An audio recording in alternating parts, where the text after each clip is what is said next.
My wife said, he's taking his last name now, a real man is adopting him. I signed the papers calmly. Just a week later, her father burst through the door, white as a ghost, clutching a legal notice. He stammered. The name. Tell me you didn't just let him erase our family name. My ex-wife informed me our 16-year-old son wanted to change his last name from Morrison to match her new husband's. I didn't object. Jake stood by in his new designer jacket, unable to meet my gaze, while she beamed as if she'd won the lottery. At their backyard celebration, she announced, a real man is adopting him now, someone he can finally be proud of. I watched my son toast his new stepfather, the guy with the yacht and the gold watch, as if our 16 years together meant nothing. Every asthma attack I'd helped him through, every baseball practice, every late-night homework session, all wiped away for social media approval and a fancy new blazer. So I did the unexpected. I signed the adoption papers without a moment's hesitation. No arguments, no pleading.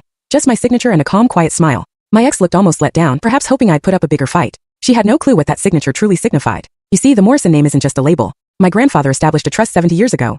Property, investments, scholarships, the whole package. But hidden in the legal fine print, which no one bothers to read anymore, is Provision 9b. It states, inheritance rights are exclusively for verified bloodline members who retain the legal Morrison surname. Voluntary name changes through court-approved adoption result in permanent exclusion. No appeals. No exceptions. That night, I went home and called our family attorney.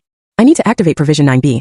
I stated calmly. Within 48 hours, the necessary paperwork was filed. Jake's name was silently erased from every trust document, every scholarship fund, every property deed, as if he'd never been a part of it. The first ripple arrived 2 weeks later. Jake received a letter from his college, the one he'd gotten into on a full Morrison Legacy scholarship. It read, due to changes in eligibility status, your scholarship has been revoked. He stood in the kitchen bewildered, clutching a letter he couldn't comprehend. Next, his housing subsidy was cancelled. Then his summer internship at our family's company vanished. His pre-approved study abroad program followed. One by one, his opportunities disappeared. That's when my ex-wife's father appeared. He tore through their front door, face ashen, hands trembling, clutching a legal notice. Tell me you didn't. He choked out to his daughter. Tell me you didn't allow him to change the name. She stared perplexed. It's just a name, Dad. Just a name.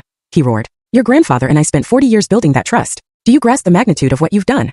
He spun to Jake, who now looked petrified. You surrendered everything. The properties, the voting rights, the foundation seat, the entire education fund. All of it gone. My ex-wife paled. But, we're still family, she pleaded. Surely that counts for something?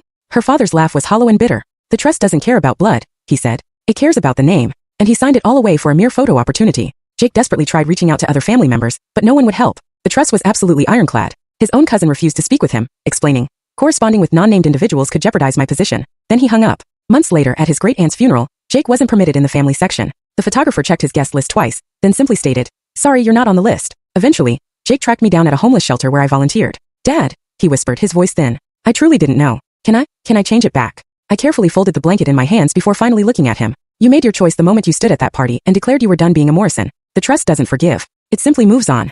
And that's that. Last month, the Morrison Foundation announced a new legacy stewardship grant, exclusively for descendants bearing our surname. Jake's name wasn't in the program. To that legacy, to that history, my son no longer exists. He wanted a new family. He got exactly what he asked for.